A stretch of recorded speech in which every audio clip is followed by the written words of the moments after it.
Okay, so you have a flat. What do? Turn your bike over, and you want to make sure that you shift it into your smallest cog here, and that'll make it really easy to get your wheel off and on because you know where the chain will need to be. So to get it off, you want to release your brakes here. This one you just kind of pull, and then this releases like that, and it gives you a little extra space to get your wheel out and your poofy tire.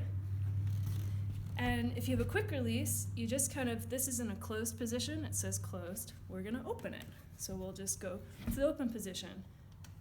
Do a couple little turns, and then give it a little pop out, and you can pull the chain, it's okay.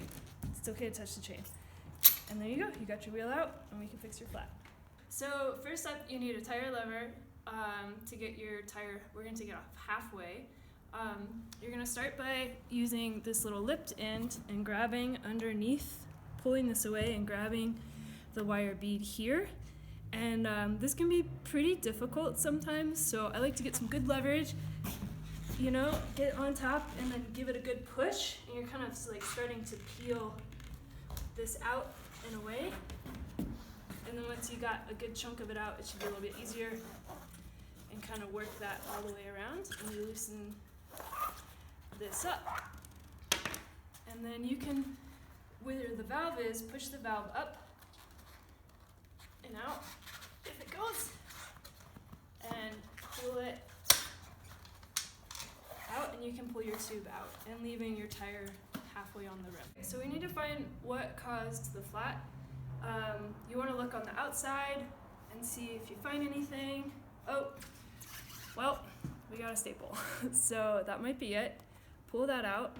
But sometimes you could have multiple flats, so it's good to look all the way around the outside for pieces of glass, but also run your fingers along the full inside too, trying to feel if you feel anything sharp or kind of pokey that might be coming through that you don't see, because you might have two flats. And you want to make sure that you find that piece of whatever it is that's causing your flat, so that you don't put your tube back in and then get another flat after you've already patched it. Okay, so another thing when you're looking for what caused your flat, you want to look at your rim strip. That's the piece that protects your tube from these metal pieces here. This one you can see is like twisted, so that could cause some metal to rub up against your tube and cause a flat. So you want to look for things that could maybe allow that metal to pinch your tube. So fix any of those issues that you find, or replace your rim strip if needed. Okay, so you got your new tube from one of your local bike shops, Rushmore Mountain Sports or Two Wheeler Dealer here in Spearfish. So you need to add a little air before you pop it in. So take off your dust cap and get your pump and add a little bit of air. You don't need a ton, you don't need to fill it up all the way, just enough to give it some shape so that it'll stay put inside of your tire. So have just a little bit of air, it's kind of floppy. Grab your valve, find your valve hole,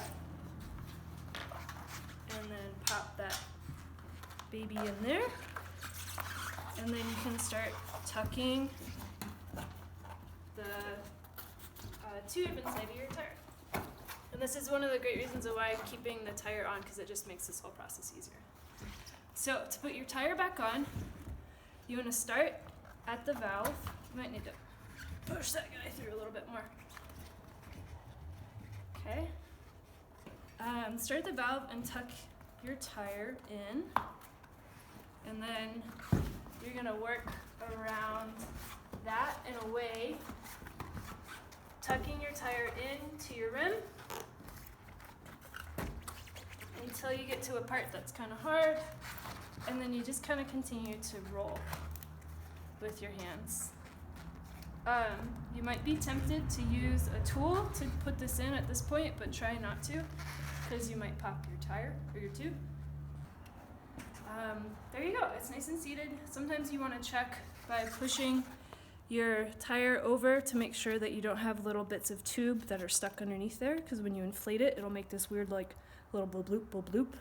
So do yourself a favor and just go around each side and check and make sure that you don't have any tube sticking through. And then pump that sucker up to what it says on your tire. Where is it on this one? Oh, here. So it'll say inflate your pressure. This one says 25 to 50 psi. So we'll inflate that to 25 or 50 psi depending on how you're riding. And then you pop it back on your bike and you're ready to go. Okay, so we're fitting this in there, and we're gonna just drop it into your dropouts. Let go of that. You wanna tighten your quick release back up just a few turns. This is open, see it says open. We don't want that to say that. So we're gonna tighten it so it just takes, oh, that's probably too loose. Enough pressure, that's probably too loose too, that it leaves a little impression in your hand and it says closed on the outside. And then, most important thing, don't forget to reattach your brakes. So make sure to reattach your brakes and you should be good to go.